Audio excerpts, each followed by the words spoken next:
The first hadith is a very well-known hadith to all of you. The Prophet says, alayhi salatu wasalam, the Jews split into 71 sects, and the Christians split into 72 sects.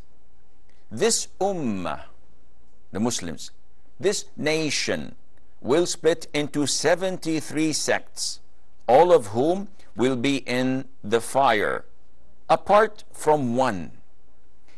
The companions inquired and asked, O Prophet of Allah, who are they? The Prophet said, alayhi salatu wasalam, those who follow the same path as I and my companions follow. So the Prophet is telling us in this hadith that the Muslims as a whole will be divided into 73 sects. All are in hellfire except one.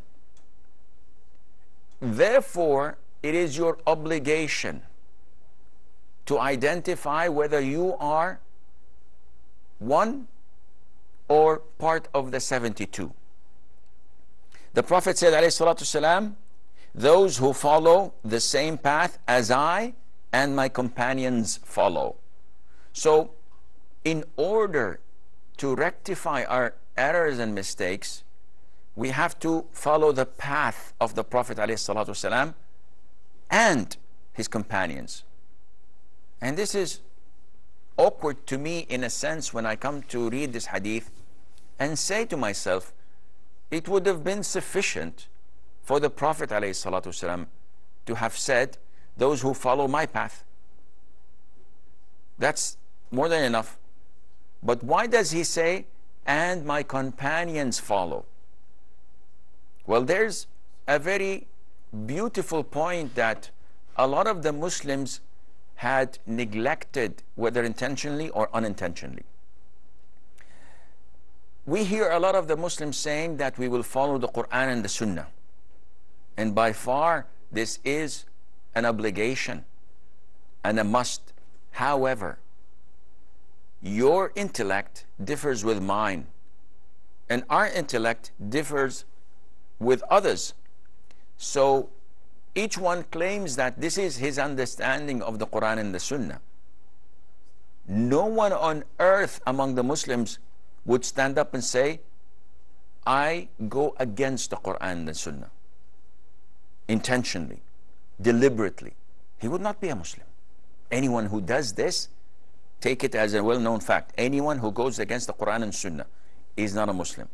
Anyone who says that, yes, I know that this is from the Quran, prescribed punishment.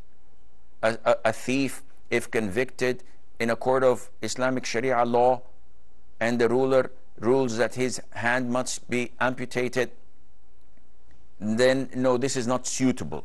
This is not applicable. Anyone who does this is not a Muslim. And this is a small example. So, among the 72 sects who are in hell, do you think or imagine for a second that any one of them says, I go against the Quran and Sunnah, I do not abide by the Quran and Sunnah? Definitely not. Because then they would be full-fledged kafir.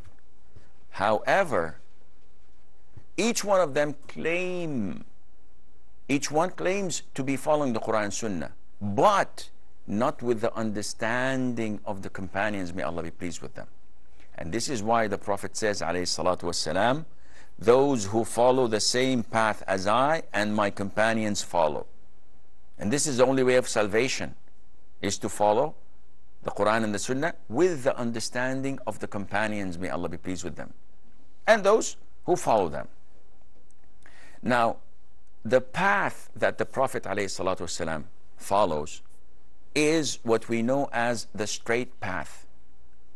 This is what we recite in Surah Al-Fatiha. Ihdina as-sirat al-mustaqim. Do you agree with that? The answer is yes. Alhamdulillah. Now, if it's a straight path, this means that this straight line, if you divert even few centimeters away from it, then you will have a fork of the road. Though the difference is slight and little in the very beginning, however, after a while, the gap will widen and then you will see them far apart, which means that there is zero tolerance when it comes to following and abiding the Quran and the Sunnah with the understanding of the righteous predecessors, the companions, the tabi'een, and the tabi'it tabi'een. These are the righteous predecessors. Any slight diversion will cause you to end up among the 72 if you are not careful.